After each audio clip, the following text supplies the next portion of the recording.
Hello, my friends, and welcome to Kitsune Readings, where your questions find answers. Hello, my friends, it is Ryukumai here. Today I'm going to show you how to run an emulator, since my chat asked me about this earlier. If you want to see different ones, or more of them, just let me know. And I will see if I can figure out how to run them.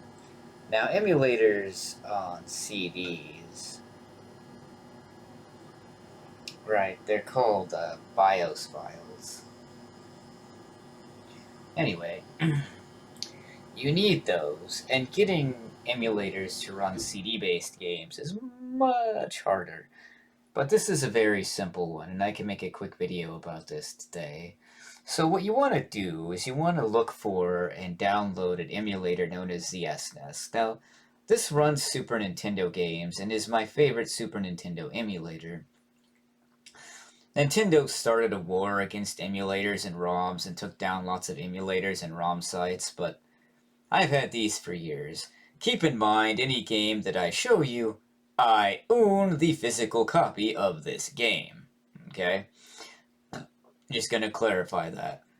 So, what you do is you unzip the downloaded ZSNES file. However, this game works with zipped files. You do not unzip the ROM files. You just add the zipped ROM file of said game to the emulator. And this is how that works. So we'll click this up here. Now, I use this PS2 style controller with my emulators. You can use any style that you want, truth be told. But this is my favorite style of controller. So, you click where it says game, and you click load, and you select the ROM that you wish to load.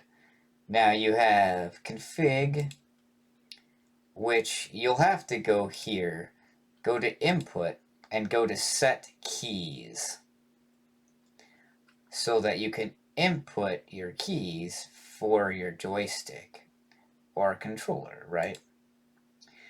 And then you load the ROM that you want to have. In this case, we're going to pick F0. You double click it, and there it is. This is one of my favorite games ever. And you can see the physical cartridge of it right there. I own it.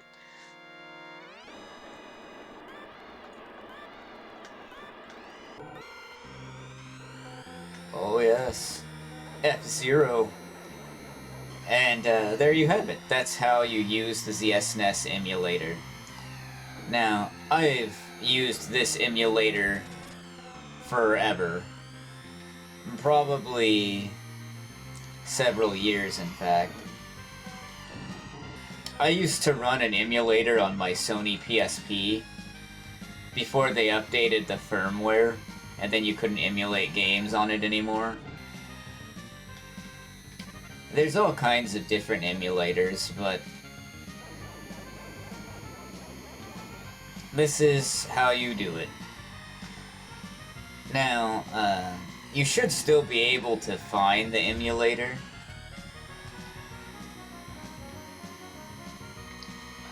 Just do a Google search for it, I'm sure it'll come up. And that, again, is ZSNES. Z-S-N-E-S. And that's for the Super Nintendo one. And the reason I'm showing you this, not only did my chat ask me about it, but there are certain games you can't experience anymore unless you're playing them on an emulator. There's also a retro game app on your Nintendo Switch, by the way. And if you have Nintendo Switch Online, you can download and use the other apps, such as the Sega Genesis app, the Game Boy Advance app, etc., etc. And I believe they're going to make a GameCube app as well, which will be pretty cool. Something came out about that recently. But anyway, emulation is a good way to enjoy games, specifically if they're games that you can't find or get anymore.